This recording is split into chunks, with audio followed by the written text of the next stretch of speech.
Estoy grabando. Ya, partamos. Bueno, hola chiquillos y chiquillas, bienvenidas a todos y todas los participantes que ya están conectados. Gracias por estar hoy en este encuentro virtual, en esta charla sobre los derechos humanos en contexto de crisis sanitaria que estamos viviendo hoy en nuestro país y en el mundo. Este es un encuentro realizado en el marco del curso de formación de voluntariado de Fundación Gesta, el cual estamos llevando ya desde mayo. Y bueno, donde hemos tenido diversos espacios de reflexión, de aprendizaje, de participación, como estas instancias de conversación y diálogo sobre diversas temáticas. Para contextualizar brevemente, derechos humanos en la cuarta unidad de 6 temáticas que trabajaremos en total en el curso de formación, donde la idea en primera instancia es poder aproximarnos a nuestra realidad social, comprender, poder sensibilizarnos frente a ciertos fenómenos y problemáticas que ocurren en el mundo, pero también y por sobre todo haciendo énfasis en nuestra realidad como país. De esta forma, hemos trabajado y reflexionado sobre la temática de las discriminaciones, las desigualdades, las violencias, los derechos humanos, y que como hemos visto están muy interrelacionadas entre sí. Bueno, y también nos interesa que ustedes como jóvenes puedan también empoderarse de ciertos espacios, puedan ser partícipes de los cambios que queremos como sociedad, y en eso ya iremos profundizando en las próximas temáticas de participación juvenil y diseño de proyectos.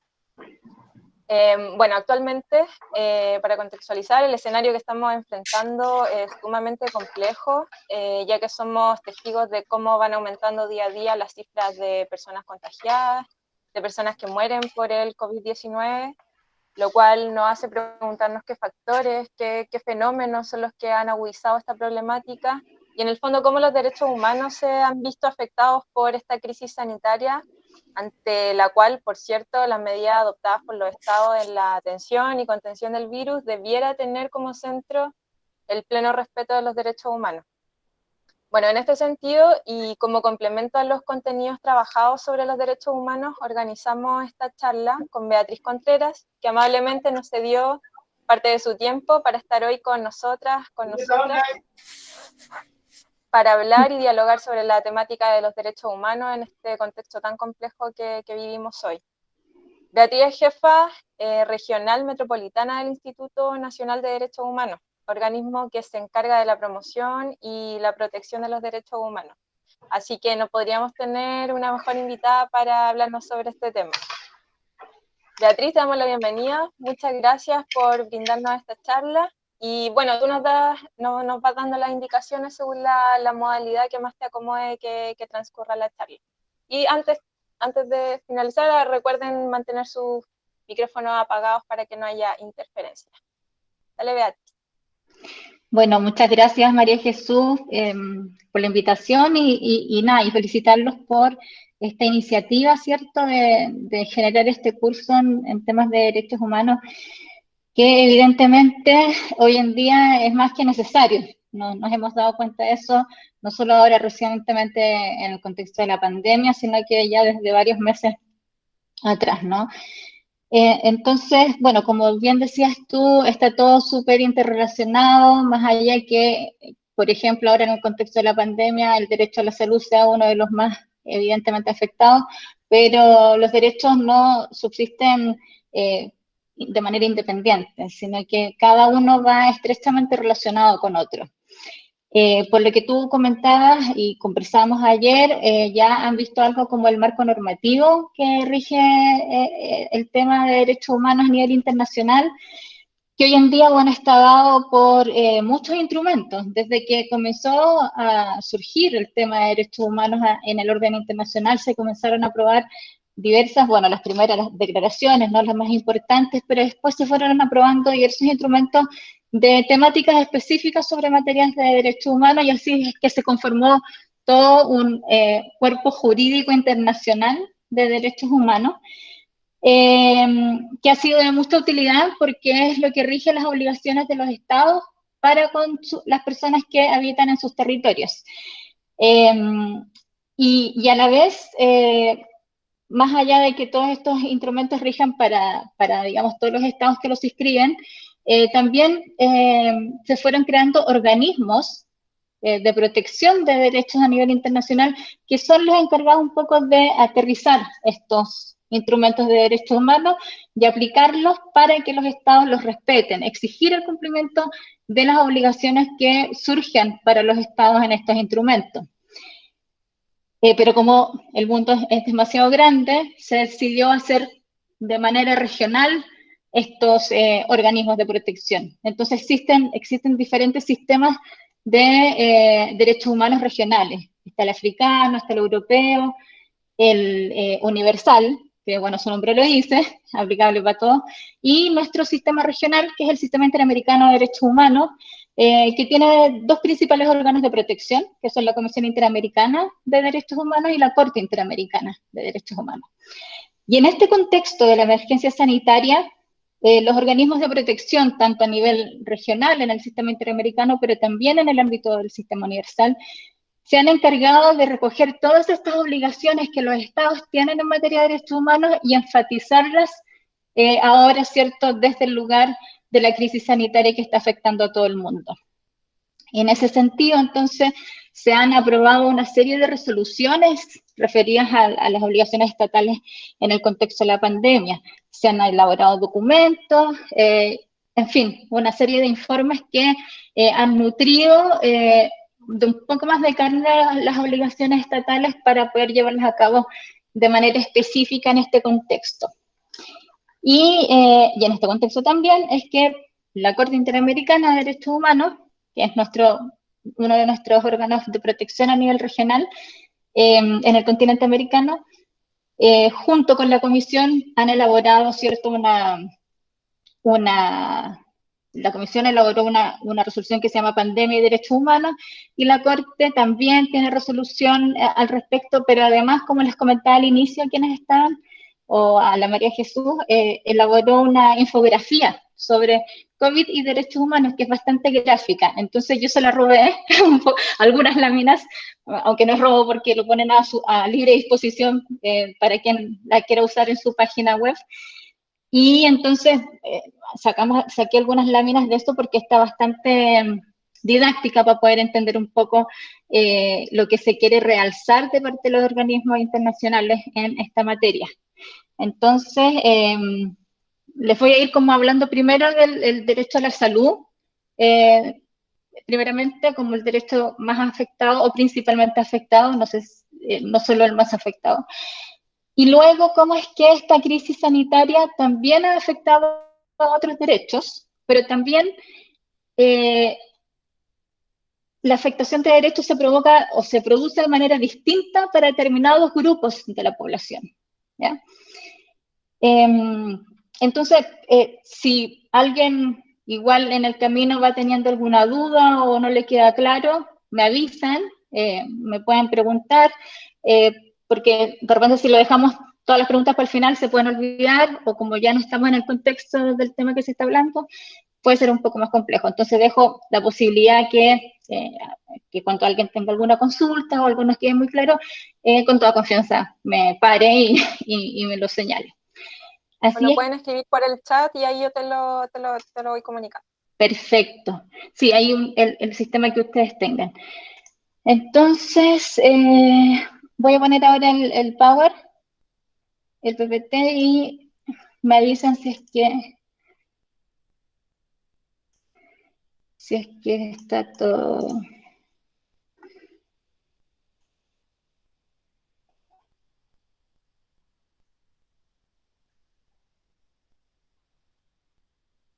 ¿Se ve? Sí, se ve perfecto. Ya. Sí. Bueno, esto es, como les señalaba, una infografía elaborada por la Corte Interamericana de Derechos Humanos y un par de instituciones más respecto al contexto del derecho a la salud en la actual emergencia sanitaria. El derecho a la salud, bueno, y un poco relacionado con lo que hablábamos al principio, está recogido en muchos instrumentos internacionales de derechos humanos, De manera que acá el Estado no puede hacer, no se puede hacer el loco, ¿no? Diciendo que no existe una obligación a este respecto, porque existe y en varios tratados de derechos humanos. Pero además, no solo existen estos tratados, sino que también, en el caso nuestro, de nuestro sistema regional interamericano, tanto la Comisión Interamericana como la Corte han dictado resoluciones en el caso de la Comisión y sentencias en el caso de la Corte, donde se ha desarrollado más detalladamente en qué consiste el derecho a la salud. Y como les contaba al principio, en el contexto de la emergencia sanitaria, estos organismos de protección han querido aterrizar aún más específicamente a este contexto qué significa el derecho a la salud y cómo es que el Estado debe entregar o debe garantizar a la población este derecho. Y lo primero, evidentemente, es que el derecho a la salud que el Estado garantice debe hacerlo de manera igualitaria para todas las personas. Y esto dice relación con lo que ustedes ya han visto antes, que es el principio de no discriminación, ¿ya? Y eso por un lado, que se prohíbe la discriminación en la garantía de este derecho a la salud, y por otro lado, es que respecto de aquellos grupos que son más vulnerables, el Estado debiera y debe adoptar medidas para que no tengan un impedimento o un obstáculo para acceder a este derecho a la salud. En este contexto del COVID-19, de la emergencia sanitaria, básicamente lo que se ha señalado por todos los organismos internacionales es que el derecho a la salud debe ser garantizado, como ya dije, sin discriminación, con prohibición de realizar medidas regresivas, es decir, si un país ya tiene un piso de nivel, un nivel mínimo de salud, del sistema de salud, esto no puede empeorar, ¿ah?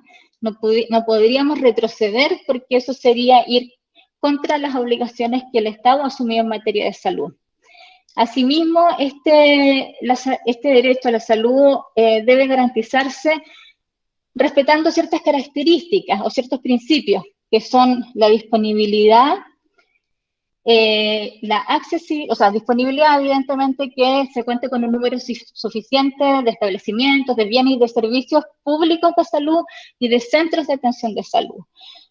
Que sea accesible significa que, varias cosas. Primero, que sea accesible la salud sin discriminación, como lo decíamos al principio, pero también que sea accesible físicamente, porque sabemos que hay personas con problemas físicos, ¿cierto?, con determinadas discapacidades, y que por lo tanto no solo los centros de salud, sino que todo el sistema debiera entonces estar pensado con el enfoque de derechos humanos y ser accesible desde el punto de vista físico. También que sea accesible significa que sea accesible económicamente, es decir, no pudiera ser que grupos más vulnerados o con menores recursos no pudieran ver garantizado su derecho a la salud por carecer de recursos, cosa que lamentablemente no ha funcionado muy efectivamente, a lo menos en los últimos años en nuestro sistema de salud pública. Y también que sea accesible significa que los centros de salud le tienen que dar a las personas, a los usuarios, toda la información que sea pertinente respecto a la consulta que están haciendo. Y por otro lado, que las personas no pueden ser sometidas a ningún tratamiento o intervención médica sin que den su consentimiento expreso. Y asimismo, el derecho a la salud tiene que garantizarse de manera que sea de una calidad aceptable, ¿no? Por último, lo que se ha señalado por los organismos de protección, y un poco lo que señalaba también yo al principio, es que hay determinados grupos de la sociedad respecto de quienes el acceso a la salud en este contexto específico de la emergencia sanitaria puede tener un mayor impacto, pueden haber mayores obstáculos para poder acceder efectivamente a un derecho a la salud. Y aparte de esto, de que existen grupos a los que les puede impactar de mayor forma, ¿cierto?, la emergencia sanitaria, también, como lo hablábamos al principio, hay una serie de otros derechos humanos que se ven afectados porque, como lo conversábamos, los derechos no subsisten de manera independiente, sino que están todos muy relacionados entre sí. Aquí están enunciados, pero después los vamos a ir viendo uno a uno. Pero en definitiva son el grupo de derechos que se conoce como derechos económicos, sociales y culturales. Está la salud entre ellos, pero también hay muchos otros. Bueno, respecto de los grupos de personas o grupos de la sociedad, respecto de quienes esta emergencia sanitaria, desde el punto de vista del acceso a la salud, ha tenido un mayor impacto, sin lugar a dudas, está el grupo de las personas privadas de libertad.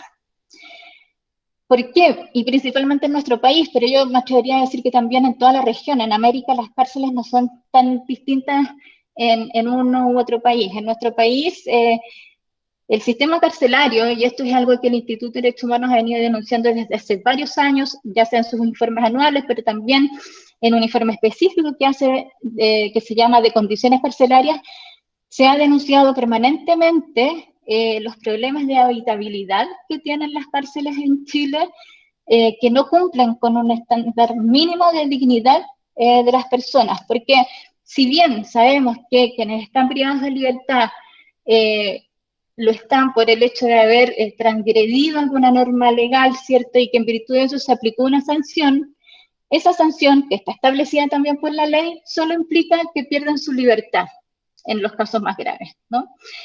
Pero eso no tiene que significar que pierdan su dignidad o que pierdan todos sus otros derechos.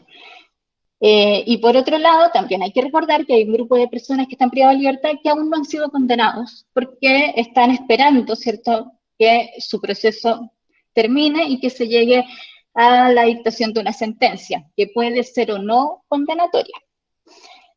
Y como les señalaba, el caso de las cárceles chilenas ha sido permanentemente denunciado y en este contexto efectivamente son quienes han sufrido un mayor impacto. Nosotros hacemos en nuestro trabajo del día a día, por lo menos acá en la metropolitana, que hay muchas cárceles, siempre hacemos visitas a cárceles por denuncias que nos llegan, diversas denuncias que se transforman algunas veces, o la mayor parte de las veces, en acciones judiciales, querellas o recursos de amparo o de protección. Y entonces en ese contexto vamos 2 o 3 veces a la semana a alguna cárcel de la región metropolitana o a más de una, y hemos podido constatar que efectivamente el nivel de hacinamiento que hay hoy en día no permitiría y no permite efectivamente el distanciamiento físico que se establece como una de las primeras y más importantes medidas para prevenir el contagio del COVID-19.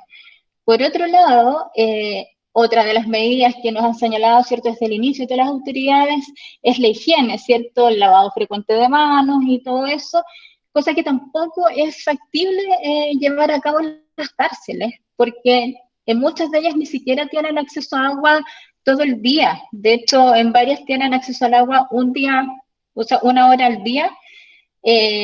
Muchas de ellas tienen problemas serios de filtraciones y por lo tanto, sumado a la falta de agua o que solo tienen acceso a agua durante muy pocas horas al día, se van juntando, no sé, en los baños, por ejemplo, se juntan todos los desechos, las comidas no, evidentemente no pueden ser... los alimentos no pueden ser higienizados como corresponde, etcétera. Hay una serie de factores que evidentemente no favorecen a que haya una condición de higiene, de salubridad, que haga cumplir, ¿cierto?, con las medidas básicas de prevención que se nos ha señalado por parte de las autoridades. ¿Qué han dicho entonces los organismos de protección en este sentido?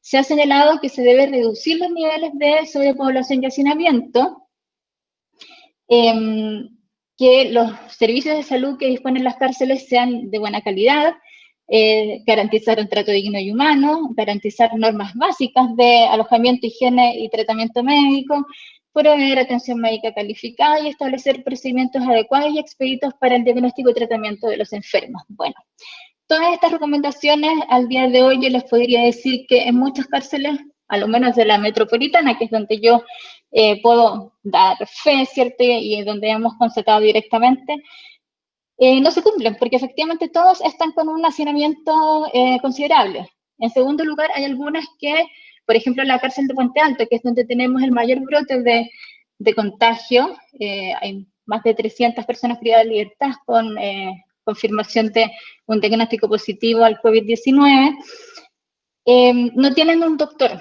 El doctor salió con licencia, no sé, a la semana que empezó todo lo de la pandemia y nunca más volvió.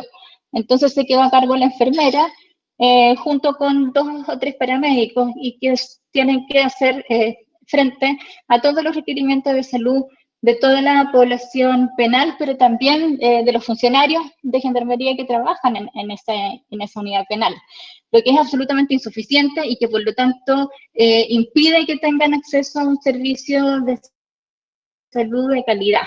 Y por otro lado, también en cuanto a los procedimientos expeditos para el diagnóstico, ¿cierto?, de la enfermedad, esto es bastante preocupante porque nosotros efectivamente hicimos gestiones para que luego de que surgieron los primeros casos en Puente Alto y que empezó a generarse rápidamente un brote, es decir, aumentando el número de casos de manera explosiva, hicimos gestiones para que se le aplicara el test PCR a toda la población penal. Y se accedió a eso por parte del Ministerio de Salud, pero el problema es que como no tienen médico en la cárcel, lo que tiene que hacer la enfermera, porque, a ver, el laboratorio cuando le mandan los tests para que los analice y entregue un resultado, pide que estos tests vayan con una orden médica que ordenó que la persona se hiciera el test. Entonces, lo que ocurre es que como no hay un doctor, la enfermera tiene que pedirle esa orden médica a un doctor del hospital penal, que es un hospital externo. Esto ya entonces implica un trámite, ¿cierto?, que va alargando los tiempos. De manera que entre que se le aplica el test a una persona en la cárcel, ya sea persona privada de libertad o sea funcionario de gendarmería, de los que trabajan ahí, que también están expuestos a la misma situación, hasta que le llegue el resultado pueden pasar fácil 1 o 2 semanas. Entonces, por ejemplo, si a una persona X le aplican el test y a las 2 semanas le llega el resultado que es negativo, a mí no me da ninguna confianza porque entre esas 2 semanas se pudo perfectamente haber contagiado con todo el resto que está en esa condición, más allá de que se estén estableciendo protocolos de aislamiento, pero producto del hacinamiento del que conversamos al inicio, no suelen ser muy efectivos. Entonces, bueno, desde la sociedad civil, también nosotros y otros organismos como la Defensoría Penal Pública, ya que la gran mayoría de las personas privadas de libertad son usuarios del sistema de la Defensoría, bueno, entre todas estas instituciones se está llevando a cabo una serie de requerimientos a las autoridades para que se pueda cumplir de mejor manera con el estándar que se está exigiendo por parte de los organismos internacionales. Esto, por ejemplo, es una foto de un módulo de una cárcel de la cárcel de Colina 2. Acá se ve mejor. Ahí hay 3 colchones, pero además una persona en el suelo, duerme otra persona en el suelo, aparte de los 3 colchones, y arriba, donde no se ven colchones, también duermen otras 2 personas. Es decir, tenemos 1, 2, 3, 4, 5, 6 personas durmiendo en ese espacio y con esas condiciones de higiene que ustedes pueden ver. Evidentemente no hay ninguna norma que se esté cumpliendo respecto a las medidas preventivas. Y digo, no es culpa de las personas privadas de libertad. No es culpa tampoco de los funcionarios de gendarmería, pero el Estado sí, a través de sus autoridades, no sé, Ministerio de Justicia, que es donde depende de gendarmería, o los propios Dirección Nacional de Gendarmería, evidentemente sí están en falta. Pero como les digo, esto explotó ahora, como en el contexto de la crisis sanitaria, pero estas condiciones carcelarias vienen desde siempre, desde hace muchos años. No es algo que las autoridades no supieran. No pueden decir, el COVID nos pilló desprevenido y por eso está pasando esto en las cárceles de Chile. Eso no es así, porque es algo que hemos venido diciendo año a año. Y no solo nosotros, también estas otras instituciones que les señalo, incluso la propia Corte Suprema, a través de sus fiscalías judiciales. Eso, por ejemplo, es el baño, la ducha de este mismo módulo de Colina 2.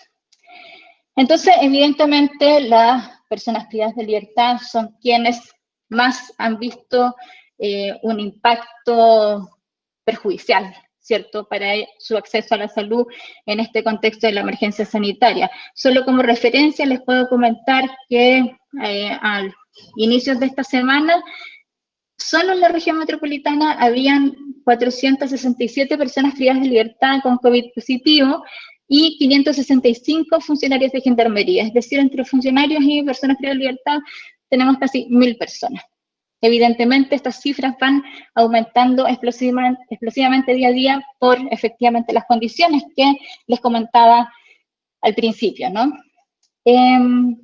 Pero bueno, también hablábamos de que no solo el derecho a la salud se está viendo afectado en este contexto, sino que también otros derechos dentro de este grupo que conocemos como los derechos económicos, sociales y culturales, y que todo a la vez está interrelacionado o muy vinculado al principio de igualdad y no discriminación, del que ustedes, entiendo, han podido conversar en las clases anteriores. Uno de los derechos que se han visto mayormente afectados en esta emergencia sanitaria y que además es muy perjudicial porque es un elemento que se nos exige como su uso se nos exige como medida preventiva, es el derecho al agua.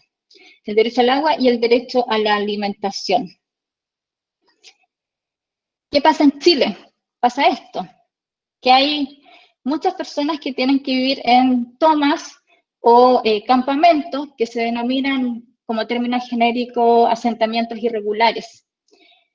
Esta es la imagen de un campamento que nos tocó visitar, de una toma, perdón, que nos tocó visitar en San Bernardo. Como pueden ver, no hay acceso a agua. Son casas que se han hecho muy artesanalmente. En algunos casos la Fundación Techo ha colaborado con estas personas para que puedan tener un espacio, aunque sea reducido, pero más digno donde poder vivir. Pero en general en estos espacios no existe un acceso al agua muy frecuente. Lo que hemos hecho nosotros en este contexto de pandemia, como sede regional metropolitana, desde el inicio empezamos a oficiar a todas las municipalidades de Santiago para hacer un cadastro de cuántos campamentos y tomas habían y en cuántos de ellos las personas sí estaban teniendo acceso regular al agua. Afortunadamente en varios de ellos, tanto la municipalidad como otros organismos están proveyendo de agua, pero hay otros en que esto no está ocurriendo. Esto implica no solo no tener acceso a agua para estas personas, donde hay grupos que son de especial protección, como niños, niñas, adolescentes, mujeres embarazadas y personas mayores, sino que también implica, nuevamente, al igual que lo que hablábamos anteriormente a propósito de las personas privadas de libertad, no poder cumplir con las medidas básicas de prevención de la emergencia sanitaria. Entonces, nuevamente ahí por un problema de acceso al agua, nuestro derecho a la salud se está viendo en riesgo. Relacionado con lo mismo está el derecho a la vivienda, que estamos viendo en la lámina anterior, la situación de personas que viven efectivamente por carecer de una vivienda, tienen que asentarse en estos lugares como tomas o campamentos. Y entonces no pueden no solo contar con una vivienda digna, sino que no pueden tener acceso a los bienes y servicios básicos, a transporte, a colegios para los niños, a centros de salud y, en definitiva, estar en un medio ambiente sano, porque como vieron en las láminas anteriores, evidentemente no hay posibilidades de tener un entorno muy saludable en esas condiciones. Las familias que, ya lo conversamos, que viven en estos campamentos, ¿cierto? O tomas, asentamientos irregulares en general, como les contaba yo, no pueden acceder a servicios básicos, y entre ellos, y el más importante en este contexto, al agua propiamente tal. De acuerdo a cifras de la Fundación Techo, en Chile existen 46.423 familias que viven en 822 campamentos, y de ellas 18.000 viven en zonas de riesgo, lo que aumenta entonces su situación de vulnerabilidad. En cuanto al derecho al agua, se ha sostenido y se ha enfatizado por parte de los organismos de protección que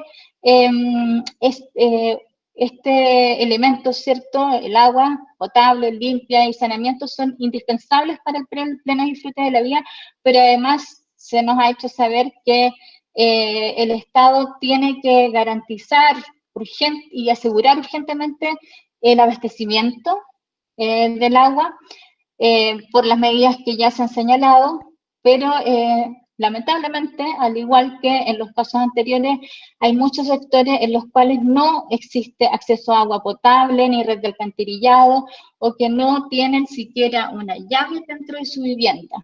De acuerdo a los datos, serían 478.308 hogares en que esto ocurre. Si nos ponemos a pensar la dimensión de ello en este contexto de emergencia sanitaria, es aún más dramático de lo que se escucha. Bueno, en esta lámina podemos ver los requisitos o qué implica el derecho al agua, en términos de que sea suficiente, limpia, saludable, accesible para todos y todas, y que su costo también sea accesible, ¿no? Todo esto está súper relacionado, porque estamos viendo derecho al agua, derecho a la vivienda, en un contexto de personas que carecen de esto, entonces, por lo tanto, se tienen que asentar en estos lugares que llamamos los asentamientos irregulares, como tomas y campamentos, pero también, como todo está interrelacionado, toda la situación se va conformando con diversos factores. Y en la mayoría de estos casos, además, las personas no tienen acceso a alimentación, ¿ya? Siendo que, de acuerdo a las obligaciones internacionales, toda persona debe estar protegida contra el hambre. Hemos sabido desde el inicio de la pandemia en nuestro país que muchas personas no están pudiendo acceder a una fuente laboral, muchas personas perdieron su fuente laboral, muchas personas, por lo tanto, al no poder salir producto de las cuarentenas y por ende no poder generar un ingreso, aunque sea diario, están viéndose privadas de alimentación. Y es por ello que desde el inicio también tuvimos noticias de manifestaciones que se hicieron, ¿cierto?, por la gente que simplemente reclamaba que tenía o que estaba pasando por una situación de hambre, ellas y sus familias. Aquí vemos una foto de una noticia de un medio de comunicación, Página 12, que es un medio argentino, que se refiere a las manifestaciones por hambre que empezaron a tener lugar en nuestro país desde los principios de esta emergencia sanitaria. Y aquí hay otra fotografía de otro medio de prensa que ahí claramente dice, ¿cierto? Si no nos mata el virus, nos mata el hambre, porque todas las medidas que se han adoptado, como un especialista hace poco señaló que, bueno, nuestras autoridades han adoptado medidas como si fuéramos un país rico, pero finalmente al implementarlas se quedó en evidencia que la mayor parte de la población está en una situación de vulnerabilidad y de pobreza. ¿Por qué les muestro esta foto también? Porque también en este contexto ya hemos visto cómo todo se va relacionando, ¿no? Hay problemas de acceso al agua, hay problemas de acceso a la vivienda. La gente entonces tiene que asentarse en lugares donde no cuentan con los servicios básicos ni con las condiciones de salubridad necesarias, pero por otro lado se imponen medidas que sabemos que son necesarias para evitar la propagación del virus, pero que a cada grupo de personas los afecta de manera o los impacta de manera distinta, y efectivamente a estas personas de las que estamos hablando, que están no pudiendo acceder a muchos derechos, los afecta aún más porque están viéndose, además de todo lo anterior, imposibilitadas de poder acceder a un trabajo, a un salario que les permita comprar la alimentación básica para ellos y para sus familias. ¿Qué pasa entonces? Que evidentemente y de manera muy comprensible la gente sale a manifestarse. y estas manifestaciones muchas veces son reprimidas por carabineros. Entonces, lo que se ha dicho también por parte de los organismos internacionales es que se debe respetar el derecho a la manifestación y reunión, porque frente al empobrecimiento, el hambre, la falta de acceso a agua y a trabajo, como le hemos venido conversando, ¿cierto? Surgen muchos focos de protesta porque obviamente la gente llega a un punto de desesperación y necesita manifestarse para poder hacerse oír.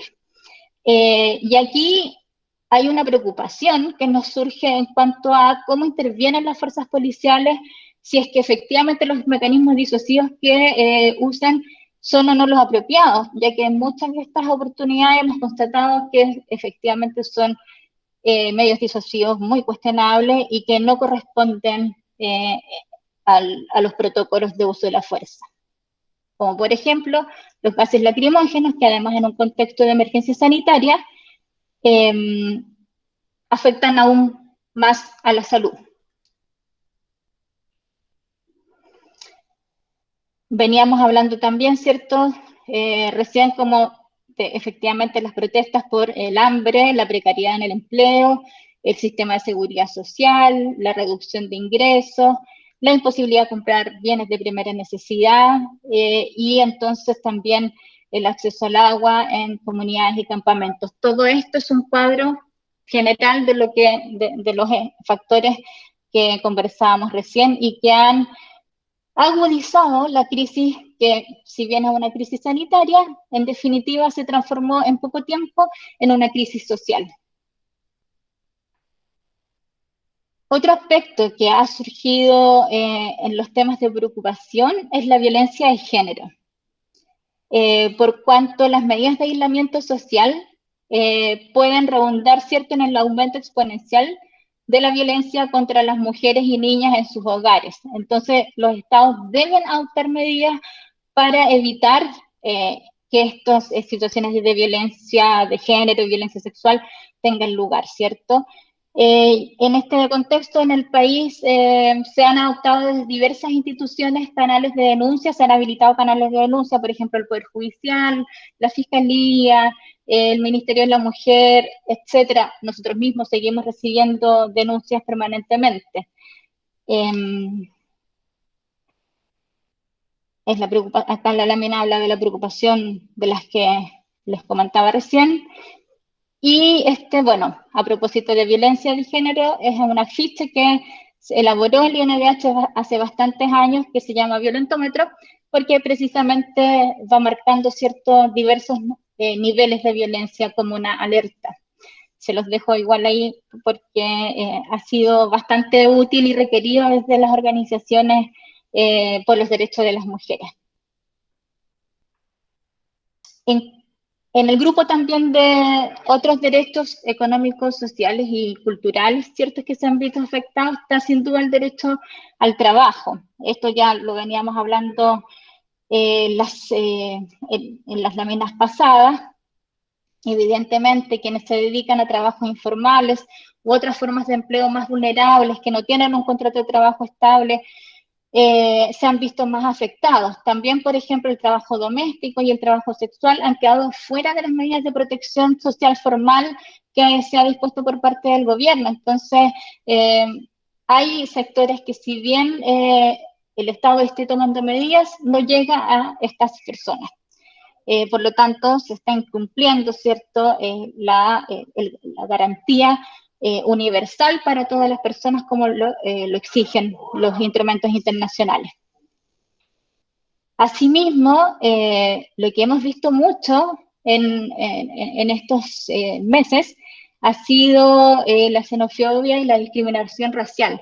Yo no sé si ustedes han visto en las noticias, pero ha sido muy recurrente imágenes de grupos impresionantemente grandes de migrantes afuera de los consulados de sus países, porque están buscando retornar a sus países de origen. Sin embargo, no han tenido una solución ni de parte de sus consulados, ni de parte de sus estados, ni de parte del Estado de Chile tampoco. Esas soluciones se han dado finalmente, pero han tomado días semanas, incluso en algunos casos, en que se les dé una solución. Y estamos hablando, por ejemplo, de 450 personas fuera del consulado de Bolivia, entre las cuales se encontraban mujeres embarazadas, niñas, niños, adolescentes, personas mayores, personas con discapacidad, enfermedades graves, afuera, durmiendo, pasando las noches ahí, digo, afuera del consulado, incluso con lluvia, una noche que llovió muy copiosamente. Afortunadamente se han podido coordinar varias instituciones, principalmente el Servicio Jesuita Inmigrante, los municipios. Desde el INDH se han hecho gestiones a nivel político con las intendencias y gobernaciones para que se puedan habilitar albergues para estas personas.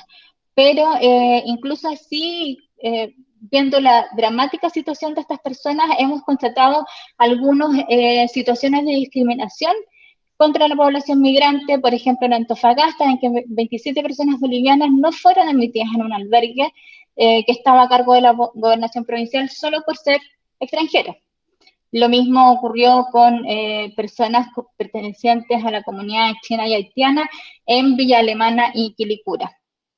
Evidentemente esto hoy en día no podría estar pasando, porque aquí lo más dramático es que no solo estamos hablando de un incumplimiento de obligaciones del Estado, sino que estamos hablando de la misma sociedad, de la actitud de nosotros mismos hacia nuestros pares, que solo por el hecho de tener otra nacionalidad están siendo discriminados.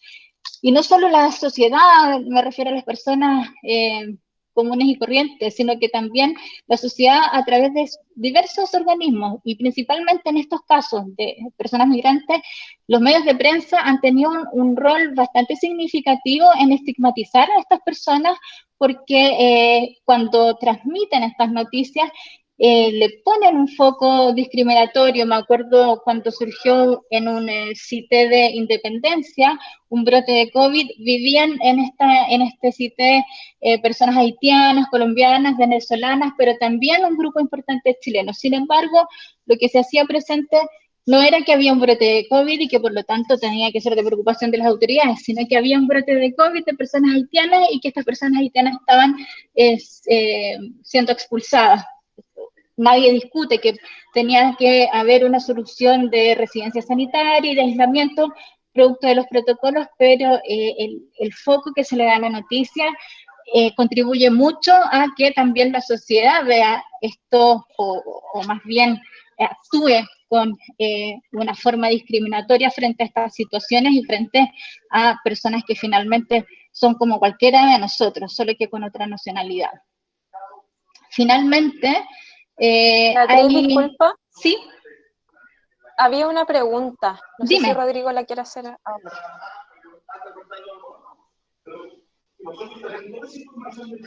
Dime nomás, te escucho. Hola, gracias María Jesús. Sí, me la estaba guardando y la estaba pensando antes de lanzarla. Lo que pasa es que me surgió un cuestionamiento si es que estos derechos, todos los derechos que mencionaste, y sobre todo algunos como por ejemplo el derecho a organizarse y a manifestarse, quedan como, no quiero decir como olvidados, o quedan un poco al margen en situaciones como por ejemplo cuando se declara estado de catástrofe, estado de excepción constitucional, por ejemplo, por parte del Estado, en donde regula algunas acciones como que no se pueden reunir de tantas personas en lugares públicos, en fin. Entonces, sí. me hace pensar si estos derechos que mencionas en algún momento pierden la validez o como que quedan en tiempo fuera por un tiempo según lo que el Estado está regulando. Sí, mira, efectivamente los derechos pueden sufrir restricciones, pero estas restricciones, estoy hablando de derechos en general, hay algunos que incluso, hay algunos que de los más importantes que no es posible restringirlos de ninguna manera ni en ninguna circunstancia, ni siquiera en un estado de excepción. Pero en general los derechos admiten algunas restricciones, pero son muy puntuales y con una justificación absolutamente rotunda desde el punto de vista de la necesidad que requiere esa restricción y obviamente en la medida que esta restricción esté establecida por ley. Actualmente estamos viviendo un estado de excepción. En los estados de excepción se restringen algunos derechos, pero no todos y tampoco la mayoría. estamos, producto de este estado de excepción, con una restricción de movilidad, ¿cierto? Porque hay un toque de queda que funciona en un horario determinado, de los 10 de la noche hasta las 6 de la mañana, si no me equivoco, y eso es una restricción a la libertad de movilidad. Por lo tanto, eso afectaría a este derecho que es el que acabo de señalar.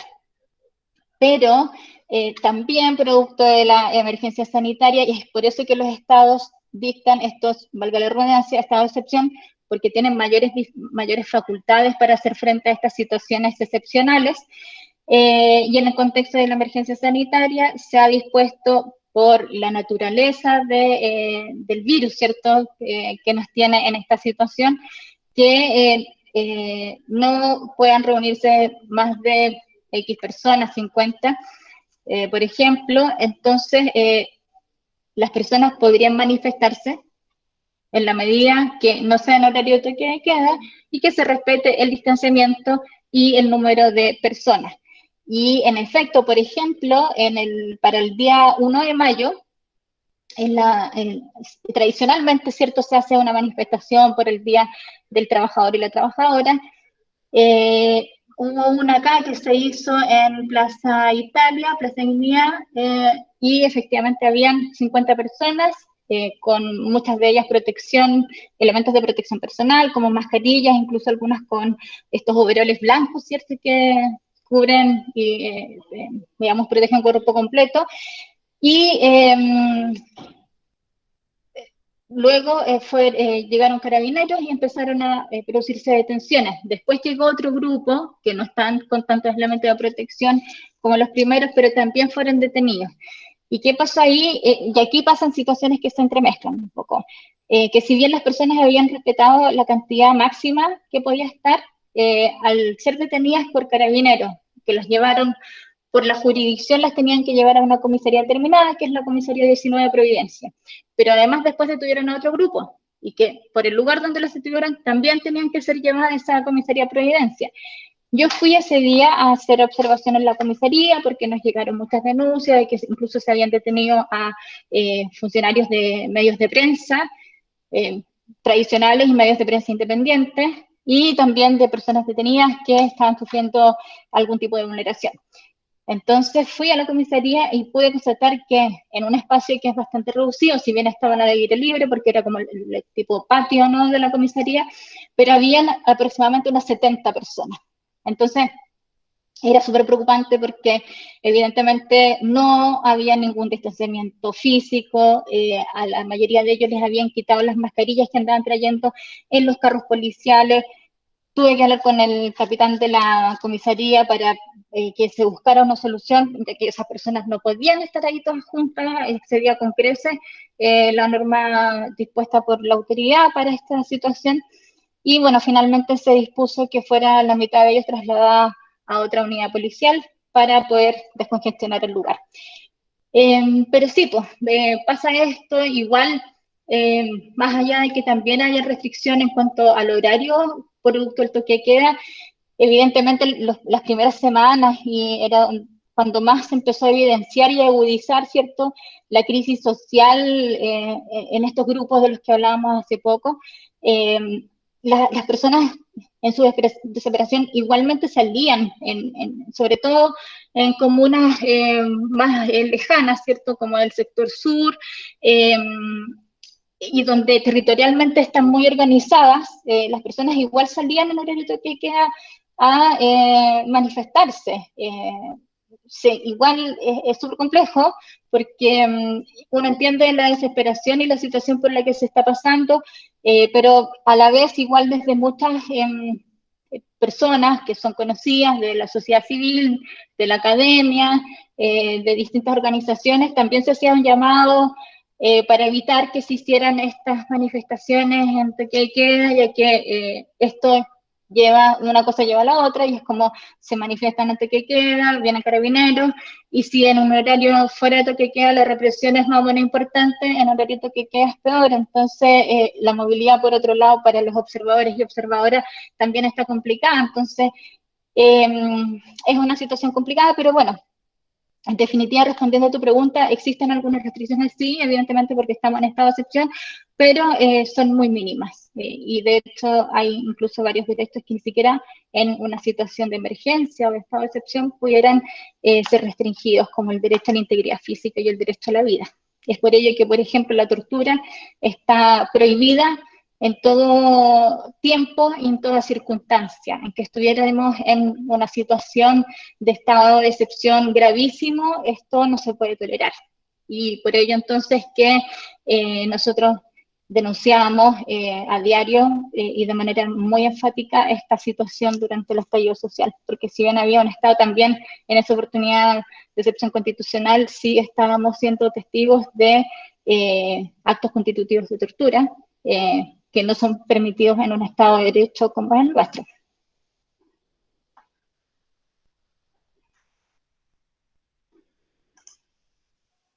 Gracias, gracias por la respuesta. Bueno,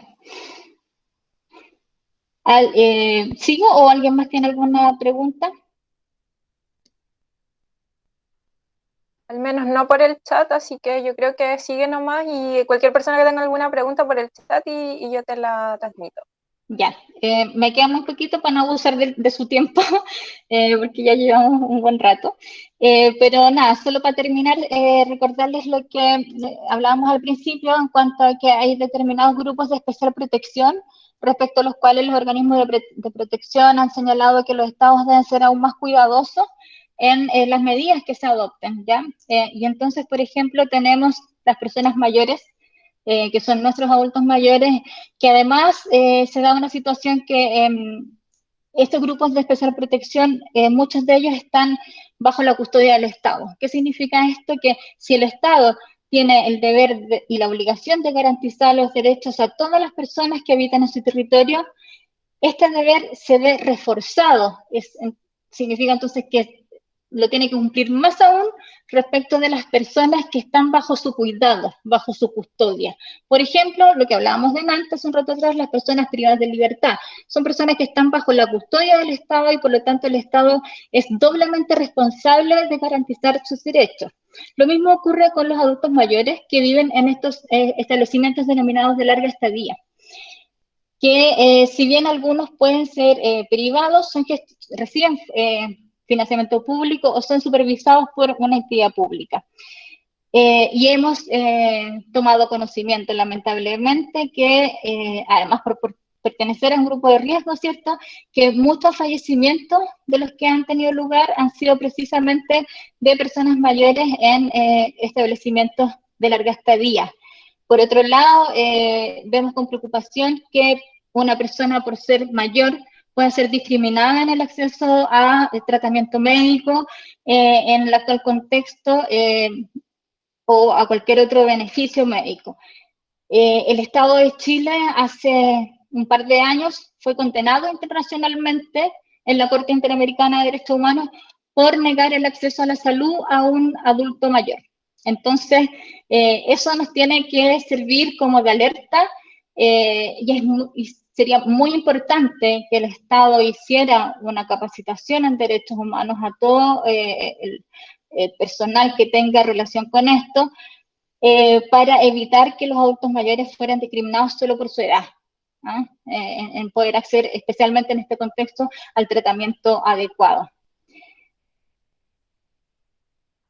Y aquí básicamente lo que se señala es quienes hacen la fiscalización a través del Estado, que básicamente es SENAMA, o bien otras secretarías regionales ministeriales de salud, las CEREMIS de salud. Las mayores preocupaciones que hemos visto en estos ELEAM, establecimientos de larga estadía, dice relación un poco también con otras personas que viven en recintos, ¿cierto?, de custodia del Estado, que tiene que ver con la higiene de los espacios, los equipamientos de protección personal, el distanciamiento físico y la capacidad de poder detectar la enfermedad precozmente y de poder llevar a cabo de manera efectiva las medidas de aislamiento para evitar la propagación del contagio al interior de estos hogares. Y también otra preocupación que nosotros la manifestamos no a propósito siquiera de esta emergencia sanitaria, sino con anterioridad en el informe anual 2018, es que se han detectado muchos establecimientos de larga estadía que son ilegales. Eso evidentemente solo va en perjuicio de quienes residen en ellos porque se ven expuestos a lo que un establecimiento de esta naturaleza pueda conllevar, es decir, no cumplir con el estándar básico de atención que necesitan las personas que residen en estos establecimientos.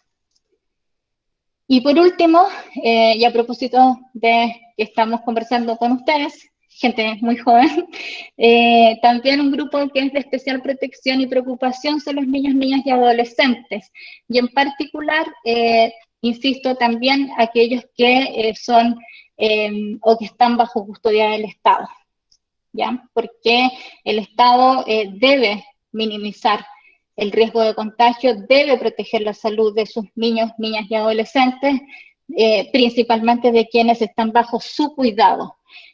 Por ejemplo, lo que serían los niños en las residencias de Sename, ya sea de administración directa del Sename o a través de algún organismo colaborador.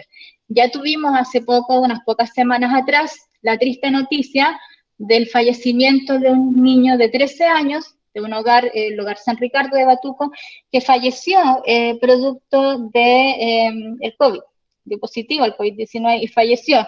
Nosotros estamos recabando información para tener más detalles de las circunstancias del fallecimiento, a efectos de saber si tenía una enfermedad de base o efectivamente fue negligencia de los cuidadores. Y a la vez se hizo también la semana pasada se hizo un despliegue a nivel nacional a través de todas las sedes regionales del Instituto de Derechos Humanos para hacer observaciones en residencias Sename.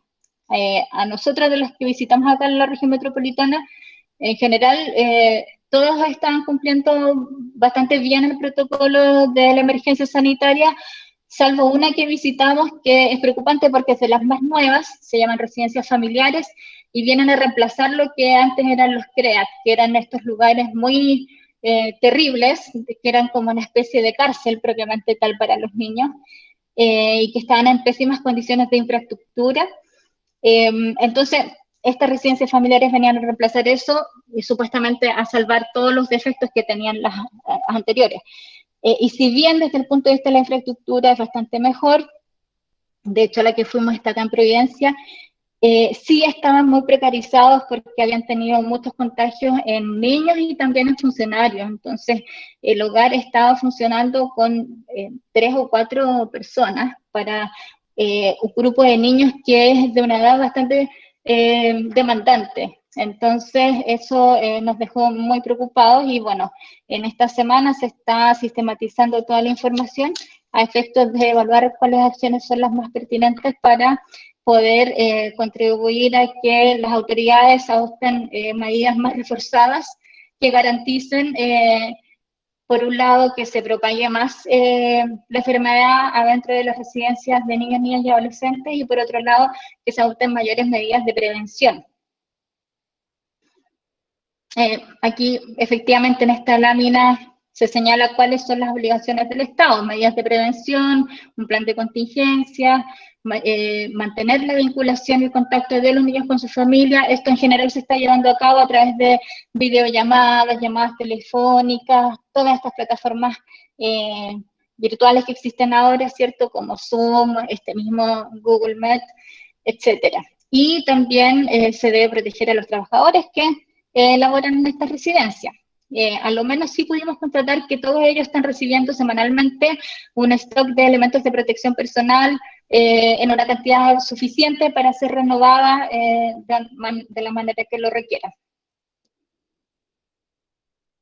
Y bueno, lo que hablábamos, ¿no? Es deber del Estado que se le dé una atención con condiciones básicas y aceptables a los niños y niñas que residen en estas residencias de Sename.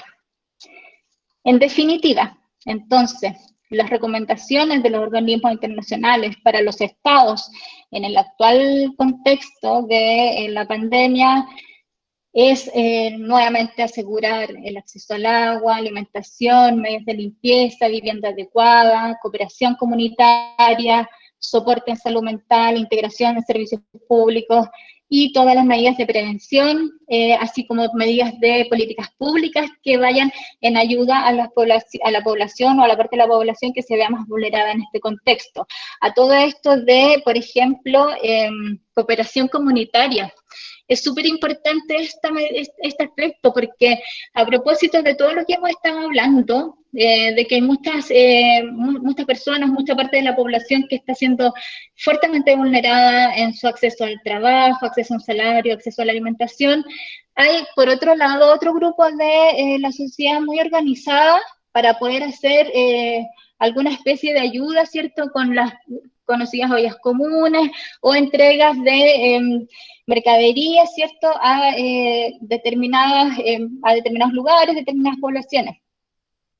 Y se presentaba la situación de que, como hace ya bastantes semanas estamos en la metropolitana en cuarentena, hablo de la región metropolitana porque es la que yo conozco desde la sede que me toca dirigir, muchas organizaciones estaban dispuestas, ¿cierto?, y organizadas, valga la redundancia, para poder ir en ayuda de este grupo de personas que no puede salir a trabajar, que por lo tanto no tiene acceso a un salario que le permita acceder a los bienes de consumo básico, pero estaban imposibilitadas de hacerlo porque ninguno de los permisos que se habían otorgado por comisaría virtual, ¿cierto?, de parte de las autoridades, contemplaba esto. Pero esta realidad, ¿cierto?, la realidad me refiero a la precariedad en que se está viviendo en muchas partes de la región y del país sin duda, se empezó a agudizar y a evidenciar cada vez más. Y también por otro lado se manifestaba de mayor y amplia manera la disposición de otro grupo de poder ir en ayuda, más allá de que el Estado evidentemente debe adoptar medidas de política pública, pero también hay un sector de la ciudadanía organizado para, de manera particular, poder asistir de alguna manera en ayuda a estas personas. Y hoy día tuvimos conocimiento de que se aprobó como un protocolo para poder obtener un permiso para ayuda comunitaria. Así es que eso, digamos, si bien no es una solución total, y si bien la solución efectivamente tiene que venir de parte del Estado, quien debe establecer medidas de política pública, también es algo que de alguna manera sirve, ¿no?, en alguna medida. Y así es que nada, es súper compleja la situación de hoy en día. Espero que, digamos, que estos pequeños temas, que además lo vimos muy rápido porque hablar de derechos humanos y COVID es muy amplio, o sea, hay tanto que decir, pero quise abarcar como los aspectos más importantes. Espero que les haya servido un poco, que se genere alguna reflexión al respecto, pero sobre todo es súper importante que todos y todas tengan conciencia de que no solo quienes trabajamos directamente o en derechos humanos o cuya fuente laboral es directamente la temática de derechos humanos, no solo nosotros somos defensores y defensoras de derechos humanos. Todos, toda la sociedad, todos ustedes están llamados a ser defensores y defensoras, desde el lugar en que puedan hacerlo, en la medida en que cada uno, con las herramientas que cada uno y cada una de ustedes tengan, están llamados a ser defensores y defensoras de derechos humanos, por cuanto una sociedad más respetuosa a los derechos humanos, sin duda, solo puede beneficiarnos a todos y cada uno y cada una de nosotros. Así es que eso, lo que necesiten, la María Jesús queda con mis datos, cualquier consulta, etcétera. Bueno, sin perjuicio de dejar abierto el espacio aquí para consultas y comentarios. Y también la presentación se las puedo acompañar por correo. Eso, muchas gracias. Justamente te iba a preguntar por ver si me podías compartir la presentación para, por consiguiente, compartirla con los chicos y chicas. No sé si existen preguntas para Beatriz de la presentación. Dejo el espacio. Pueden activar el micrófono sin problema. Y nos dicen muchas gracias por el chat.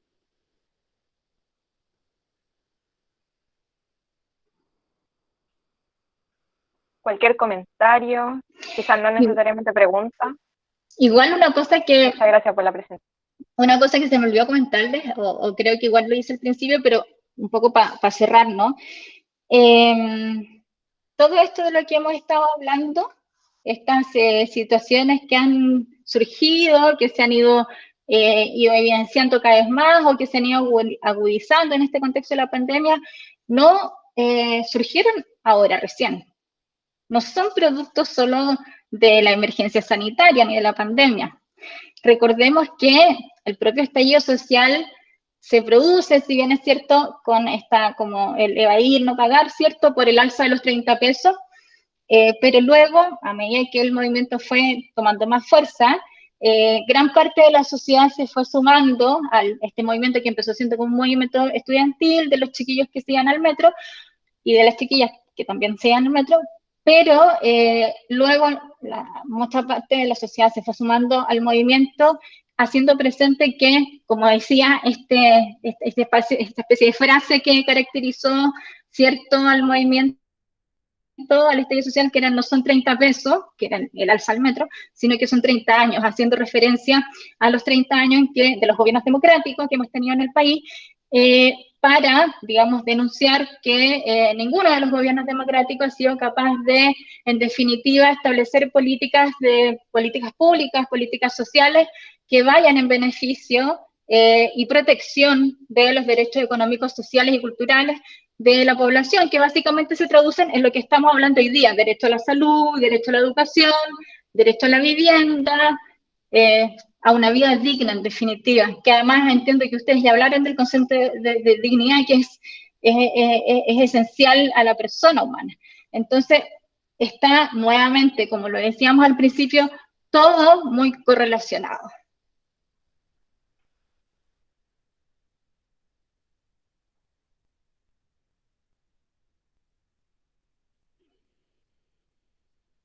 ¿No hay comentarios o preguntas? Sino para cerrar ya la charla. No, hola. No, sí hay. Sí, agradecer a Beatriz la presentación. Me llamaba harto la atención, creo que cuando hablábamos de los temas carcelarios, claro, como decía ella, pues es una situación que no es de ahora, sino que ha estado desde siempre, que ha sido invisibilizada por el Estado. Bueno, tampoco agradecer a la pandemia que ahora estén como poniendo un poco más el ojo en esas situaciones. Y no tan solo ahora, creo que hace poquito también salió un nuevo salvoconducto que permitía también a las familias poder hacerles llegar encomiendas, porque muchos de ellos dependen de eso, incluso con temas de higiene, dependen de lo que la familia también les pueda llevar. Entonces, tengo una pequeña duda o pregunta, tengo una muy mala conexión, no sé si lo habrá dicho Beatriz, ¿cuál es la incidencia que tienen ustedes en estos temas, especialmente con las personas privadas de libertad? ¿Algún tipo de poder, algo en que ustedes puedan incidir para que se mejoren las condiciones de las cárceles? Sí, gracias por la pregunta, Yanira. Sí, efectivamente, bueno, como yo lo señalaba, esta situación de las condiciones carcelarias ha sido una preocupación desde los inicios del INDH, y se ha venido incluso, es de tal el nivel de preocupación que más allá de los informes anuales que se hacen, se elabora un informe específico de condiciones carcelarias que abordan todas las cárceles del país. Obviamente, como son muchas, cada año se aborda un grupo de cárceles de un grupo de regiones, o sea, un grupo de regiones y las cárceles respectivas, en que se da cuenta de cuáles son las condiciones de habitabilidad, infraestructura, bueno, que son un poco ya las que les comenté y que se reflejan en las fotos que igual compartí con ustedes. Nosotros, aparte, ¿cómo es que llegamos a conocer tan al detalle la realidad carcelaria?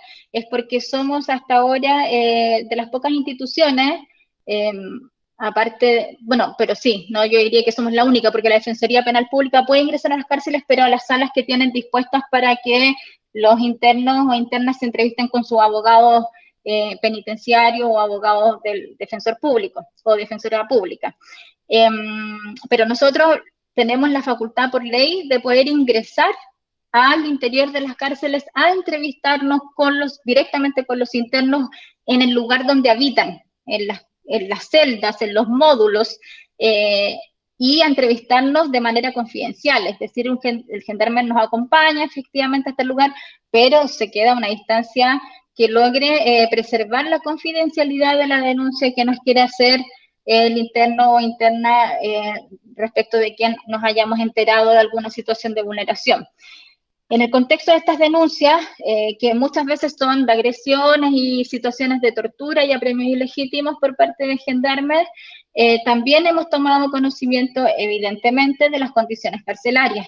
Y en ese sentido hemos interpuesto varios recursos de amparo por condiciones de habitabilidad. Y, de hecho, la foto que les mostré en la presentación corresponden a un módulo de Colina 2, de la cárcel de Colina 2, como les comentaba, y ese era el módulo 16, que era un módulo para quienes trabajan en el tema carcelario muy conocido, porque era como de lo peor que puede haber en una cárcel. El peor espacio, o sea, el módulo en sí era un espacio de vulneración estructural, de todo tipo de vulneraciones, solo por cómo estaba dispuesto y en las condiciones que estaba ese espacio. Y nosotros, se interpuso un recurso de amparo, lo ganamos, el tribunal dispuso una serie de medidas, pero Gendarmería finalmente solo hizo como un parche, ¿no? Como que limpió un poco y qué sé yo, pero a los meses estaba de nuevo igual o peor.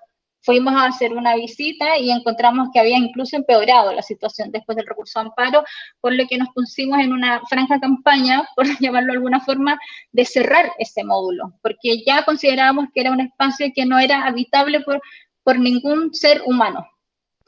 Y entonces empezamos a hacer estas gestiones a nivel administrativo con el director regional de Gendarmería, a quien le envié un oficio con el informe que levantamos de esa visita, y me confesó que cuando recibió este informe tan lapidario, dijo, esto no puede ser, no puede ser tan terrible como lo cuenta ella. Sin embargo, para verificar, decidió constituir un equipo técnico, y el día siguiente al que le llegó nuestro oficio, fue a ese espacio, que además, impresionantemente, el que lleva trabajando más de 25 años en Gendarmería, nunca había estado en ese lugar. Y bueno, cuando lo vio, cachó que efectivamente no era exageración nuestra, sino que era tal como lo señalábamos, y se accedió a nuestra solicitud de cerrar ese espacio y habilitar uno que cumpliera con las condiciones básicas para que un ser humano, así de básico, un ser humano pudiera habitarlo. Y bueno, es lo que hemos ido haciendo a través de acciones constitucionales o de gestión administrativa, tener estos como pequeños logros, porque en definitiva yo creo que para poder solucionar todo esto tiene que haber una mega política pública en este sentido. Y nosotros, bueno, no tenemos esa capacidad, sí tenemos la capacidad para ingresar y para seguir dando cuenta y denunciando de la situación y haciendo gestiones respecto de cárceles en particular o de espacios en particular. Por ejemplo, en el contexto de la pandemia, para la cárcel Puente Alto, logramos que el Ministerio de Salud accediera a nuestra solicitud de poder aplicar el test PCR a toda la población, así como aumentar los insumos de protección personal, que al inicio ni los funcionarios ni las personas disponían de ellos, incluso a las familiares no se les dejaba ingresar tampoco en las encomiendas elementos de protección.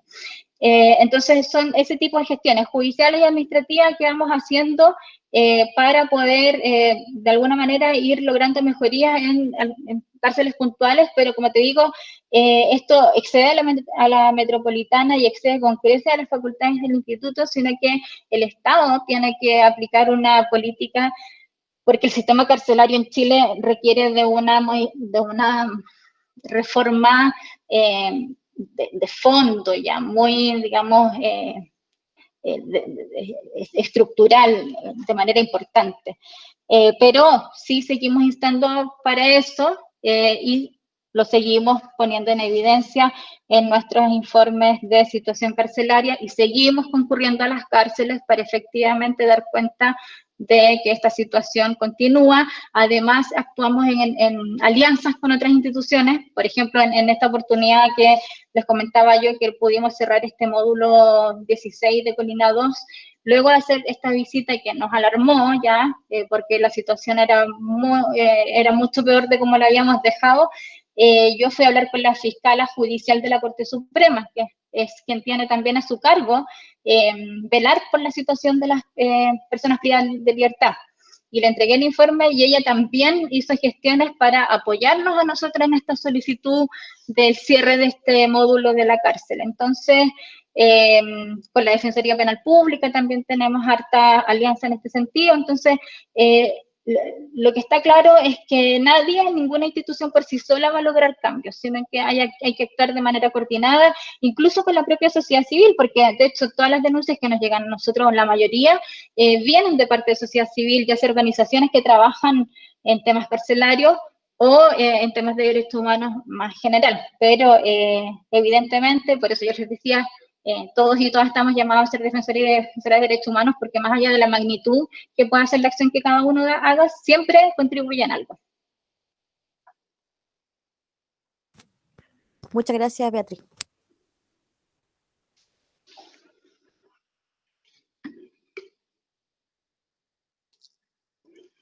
Si no hay más preguntas para ir cerrando,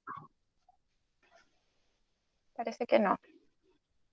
Bueno, entonces, Beatriz, no me queda más que agradecerte. Muchas gracias por tu tiempo, disposición a estar hoy con nosotros, con nosotras, por profundizar en la temática de los derechos humanos tan importantes, sobre todo en este contexto que lo estamos viviendo, por presentarnos una realidad también que no se más tratado en los medios de comunicación, al menos no con datos tan dramáticos, el problema del acceso a la salud, el derecho a la vivienda, el acceso al agua, el acceso a los derechos básicos en el fondo, en tantos grupos de personas que los dejan en una situación de vulnerabilidad, de riesgo, y bueno, todo esto que ha generado una verdadera crisis social, una crisis social que de hecho ya existía y que es algo realmente urgente. Y bueno, también nos presentaste muchas problemáticas que ocurren, la